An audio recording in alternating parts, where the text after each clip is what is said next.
Pozdrav svima i dobrodošli na kanal Okusi prirode. Ukoliko vas zanima uzgoj paradajza počevši od sjetve preko presađivanja, sadnje, prirodne zaštite i gnojenja pa sve do branja plodova, na pravom ste mjestu. Bilo da ste početnik ili već imate iskustva, siguran sam da ćete naučiti nešto novo. Sjetva paradajza počinje već sredinom januara u južnim dijelovima i traje sve do kraja marta kada se završava u sjevernim. Paradajz se obično sije u kontejnere na dubinu od pola do 1 cm. Sjeme će početi klijati na temperaturi već od 16 stepeni, a optimalna temperatura za klijanje je 23 do 25 stepeni Celzija.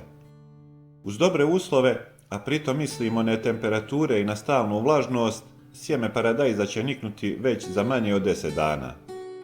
Kada sjeme nikne i počne rasti, često dolazi do prvih problema u uzgoju presadnica paradajza u vidu izduživanja. Na ovaj problem često ne možemo uticati, prvenstveno zbog loših vremenskih uslova, ali postoje rješenja koji možemo pokušati izbjeći, pa čak i riješiti ovaj problem.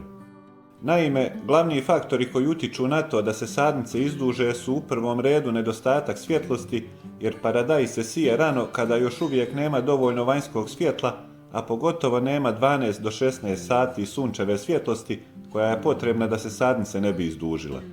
Zbog toga je potrebno obezbijediti umjetnu svjetlost u vidu lampa ili sijalica ili nečeg drugog. Višak toplote jedan je od faktora koji utiču na izduživanje, pa moramo regulisati temperaturu u rasadniku. Zatim imamo neredovno zalijevanje koje dovodi do neuravnotežene vlage koja također utiče na izduživanje sadnica. Gustoća rasada je također faktor koji utiče na izduživanje, pa je takve sadnice potrebno prorijediti.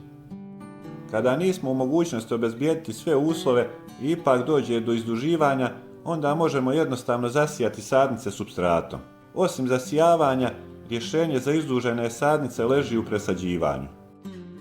Presađivanje se čak i preporučuje, pogotovo kod paradajza, bez obzira na to bile sadnice izdužene ili ne. Presađivanje je bitno zbog daljnjeg razvoja i korijenskog sistema i nadzemnog dijela sadnice. Prilikom presađivanja, sadnice bi po pravilu trebalo zatrpati do donjih listova, međutim, ponekad se mogu toliko izdužiti da to nije moguće, ali u svakom slučaju će u onom zatrpanom dijelu pustiti novi mladi korijenski sistem i nastaviti se razvijati. Kada se približi vrijeme sadnje, sadnice je potrebno svakodnevno ili iznositi na sunce ili otkrivati, zavisi gdje se nalaze, da bi se počele prilagođavati vanjskim vremenskim uslovima i to početi postepeno, a zatim povećavati period otkrivenosti sve do sadnje. U periodu pred sadnju ne bi ih bilo loše tretirati nekim sredstvom na bazi bakra u nekoj blažoj dozi da bi se osigurala početna zaštita od plamenjače. Nešto više od mjesec dana nakon presađivanja, sadnice paradajza su spremne za sadnju. Vrijeme sadnje varira zavisno od područja i naravno od toga da li se sade na otvorenom ili u plastenike. Što se tiče sadnje, zemlja mora biti dobro pripremljena kako bi se korijen mogao nesmetano razvijati. Razmak između sadnica bi trebalo da bude između 30 i 40 cm, a sadnice bi trebalo poleći u redu do prvih donjih listova i zatrpati zemljom. Obzirom da paradajz razvija adventivno korijenje, da prvo pojasnim šta to znači, iz dijela koji se zatrpa u zemlju jako brzo se razvijaju mlade bijele žile, a kasnije i korijen, i to mu omogućava bolji pristup vodi i hranjivim tvarima, pa će se bolje i razvijati. Poslije sadnje, zalijevanje je obavezno. Što se tiče razmaka između redova, ne bi trebao biti manji od 70 cm, a može se raširiti i do 90. Nedugo poslije sadnje, vaše sadnice će postati podložne bolestima poput plamenjače i ukoliko ne želite koristiti hemijska sredstva, onda bi trebalo na vrijeme početi preventivno prskati domaćim pripravcima koji mogu poslužiti u borbi protiv plamenjače. Prvi rastvor koji možete koristiti sastoji se od bijelog luka, soda bikarbone i tečnog sapuna. Način pripreme je sljedeći. Trebaju nam 2 čena bijelog luka koji je potrebno usitniti na komadiće i ubaciti u litar vode. Bijeli luk ima antibakterijska i antifungalna svojstva.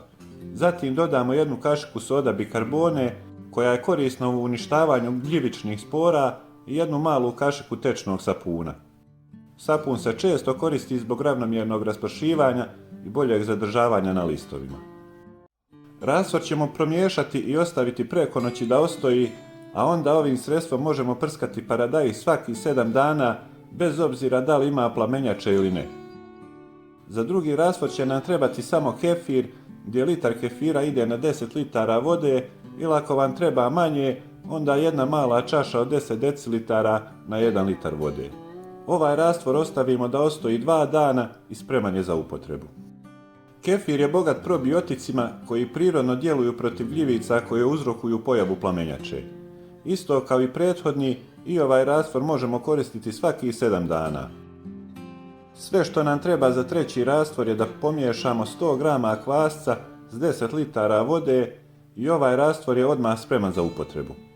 Ono što je bitno ovdje napomenuti je da su ove prirodne smjese samo preventivne mjere i biljke moramo tretirati s njima već 15 dana nakon sadnje, bez obzira na to da li ima plamenjače ili ne. Paradajz je veliki potrošač hranjivih tvari, pa ukoliko nemate stajskog đubriva koje je najbolje prirodno gnojivo, kao zamjena vam može poslužiti recept od 2 sastojka koja biste inače bacili, a koji spada među najbolja prirodna gnojiva. U pitanju su ljuske od jaja i talog od kafe.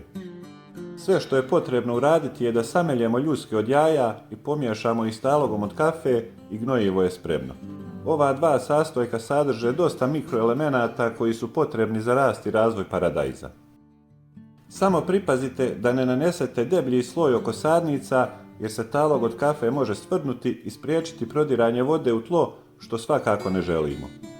U periodu velikih vrućina može doći do progorijevanja plodova, pa u tom slučaju možemo koristiti zaštitnu mrežu. Njene koristi su višestruke, osim što štiti plodove od sunca, ona snižava temperature i do 10 stepeni, pa u određenoj mjeri zadržava i vlagu, što nam olakšava navodnjavanje, a paradajz, i ne samo paradajz, nego i velika većina drugih biljaka ne voli temperature iznad 35 stepeni.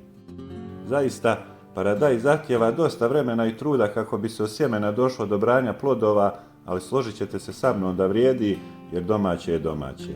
Za ovaj video toliko, a do sljedećeg lijep pozdrav.